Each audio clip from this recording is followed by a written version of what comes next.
All India seafood exports association Odisha chapter रो नूतन सभापति हेले युवा शिल्पोद्योगी संग्राम दास। बालेश्वर वंदे मातरम संगठन पक्षर संबर्धना प्रदान। All India seafood exports association Odisha chapter रो नूतन सभापति भाव मनोनीत होइचंती बालेश्वर युवा शिल्पोद्योगी तथा हरि मेराइन रो परिचालना निर्देशक संग्राम दास। समग्र ओडिशार विभिन्न महलरू श्री दास को शुभेच्छा एवं अभिनंदन एवं सुओ छुटी। एही क्रम बालेश्वर वंदे मातरम संगठन पक्षर श्री दास उद्देश्य एक संबर्धना कार्यक्रम सहरर हरिप्लाजा होटेल ठारे अनुष्ठित हो जाइए। डॉक्टर श्रीमान श्रीचंदन अध्यक्षतार अनुष्ठित कार्यक्रम बालेश्वर जिला क्रीड़ा संघर कार्यकारी सभापति अभय महापात्र उपसभापति अमर महांती, सुजय आचार्य, विश्वजित परमाणिक, असित दास प्रमुख उपस्थित रही श्री दासंकर नूतन दायित्व ग्रहण समग्र बालेश्वर जिला गौरवर विषय बोली मत प्रकाश करथिले। सामुद्रिक खाद्य सामग्री चाष उत्पादन प्रोसेसिंग एवं रप्तानी भली कार्य सामिल थिबा बालेश्वर सी फूड कृषक एवं श्रमिक मानकठारु आरंभ करी शेष पर्यायर उद्योगी पर्यंत समस्ते एथिरो निश्चित लाभवान हेबो बोली सेमाने आशा प्रकाश करथिले। से आज seafood exporter association of India रो ओडिशा चैप्टर रो सभापति आसन अलंकृत करिसंती। तांको आगरे बहुत काम आगु को पड़िछि। ए जो गुरु दायित्व से वर्तमान बहन करचंती मु आशा करी से निश्चित भाव रे तांकर विभिन्न कार्य द्वारा याकू सफल करिवे। ए जो ट्रेड एटा गोटे छोट ट्रेड नुहे, एथरे 15 लाख लोक जीविका निर्वाह करूचंती।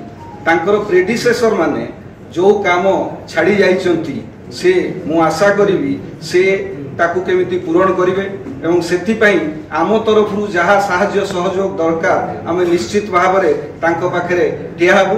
मु भगवान प्रार्थना करूची जे से तांकर एही जो प्रेसिडेंटशिप पाइचंती सेतिरे से सफल होंतु।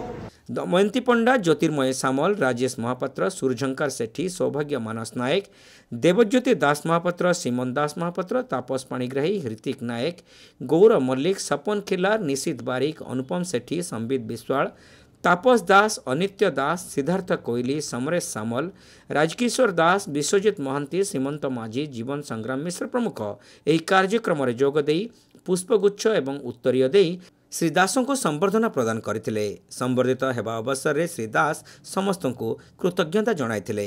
संप्रति सामुद्रिक मत्स्य उत्पादन एवं रप्तानी शिल्प अत्यंत संवेदनशील स्थिति रे थिबा बेले एही नूतन दायित्व रे सफलता पाइबा नै से समस्तंकर सहयोग कामना करथिले। सरकारंकर सहयोग रे राज्यर चिंगुड़ी चाषी एवं प्रोसेसिंग उद्योग रे देखा देउथिबा विभिन्न समस्यार निराकरण दिगरे से कार्य जारी रखिबे। तेबे ए क्षेत्र रे बालेश्वर जिला को अग्राधिकार देबा पई से सब प्रकार उद्यम करिवे बोली श्री दास कहिसंते। हमरो देखंतु जो ऑल ओडिशा सी फूड माने India all India seafood exporter association Odisha chapter पूर्वरु भी आमे काम बहुत करि आसु, जोटा कि चाषी मानकर इलेक्ट्रिक सुविधा आज गुड़पाई रे देखंतु डेडिकेटेड इलेक्ट्रिक लाइन आमे करिछु सरकार को सहायता रे। रोड रो इंफ्रास्ट्रक्चर देखंतु गुड़पाई हैला कि आपन एपटे बाहाबलपुर हैला रोड इंफ्रास्ट्रक्चर भी आमे डेवलप करिछु seafood exporter association Odisha chapter. तो जेते बेले भी चाषी मानकर जहाँ भी विपद पड़े आमे तांग पारे ठिया हेतौ आ तांग सहाय्य करू। बाकी आमर export all India export association तो सब लगी जो एबे आमर ट्रम्प को टारिफ अच्छी कि ये अच्छी सबुथे से मैंने भी लगी। ओडिशा चैप्टर रो आमर 3 जन एनएमसी 2 जन एनएमसी मेंबर अच्छी प्लस प्रेसिडेंट भी सब नेशनल मैनेजिंग कमिटी रे रुहंती।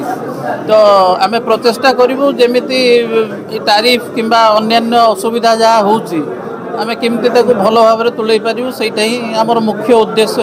शेष रे विकास पाड़ी समस्त को धन्यवाद अर्पण करथिले। बालेश्वर सहर बहु विशिष्ट व्यक्ति एही संबर्धना कार्यक्रम रे उपस्थित थिले।